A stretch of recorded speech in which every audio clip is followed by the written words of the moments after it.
নমস্কার, আমি পশ্চিম মেদিনীপুর থেকে বলছি। পুতুলের হোম কিচেনে আপনাদের সকলকে জানাই স্বাগত। আশা করি আপনারা সকলেই খুব ভালো আছেন, আমিও খুব ভালো আছি। তো আজকে আপনাদের তৈরি করে দেখাবো যে আলুর দম। তো আলুর দম একদিন আমি দেখিয়েছি, আজকেরটাও আবার দেখাচ্ছি একটুখানি আলাদা।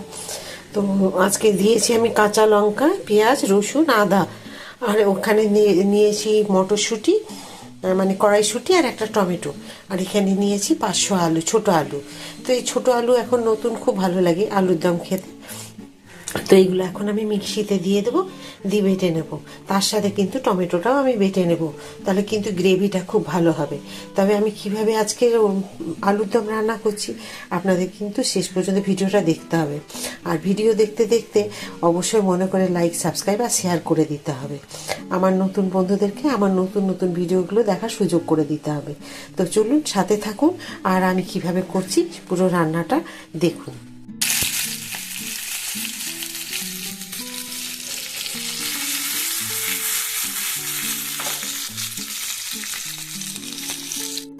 আমি আলুগুলোকে ভেজে নিয়েছি। আমার এখানে একটুখানি জায়গা করে আমি দিয়ে দেবো একটু সাদা জিরে, দেবো কয়েকটা তেজপাতা,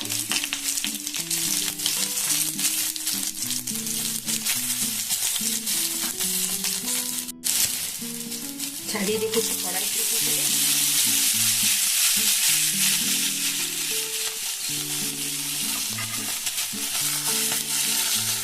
ভেজে রাখা মশলা।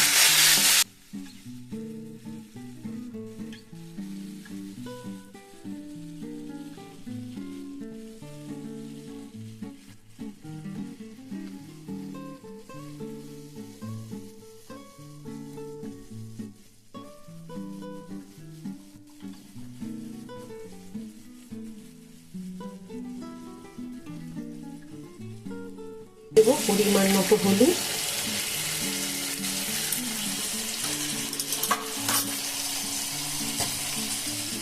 আন্দাজ মতো নুন। কারণ আলু সেদ্ধর সময় আমি নুন দিইনি, সে কারণে যেটুকু প্রয়োজন সেটুকুই দিলাম। দেব কাশ্মীরি লঙ্কার গুঁড়ো, মানে রেড চিলি পাউডার, দেব একটু ধনে জিরে গুঁড়ো একসাথে মেশানো। ব্যাস, এবার এইগুলোকে কষিয়ে নেব খুব সুন্দরভাবে। একটু কষিয়ে নিতে হবে 5 মিনিট ধরে।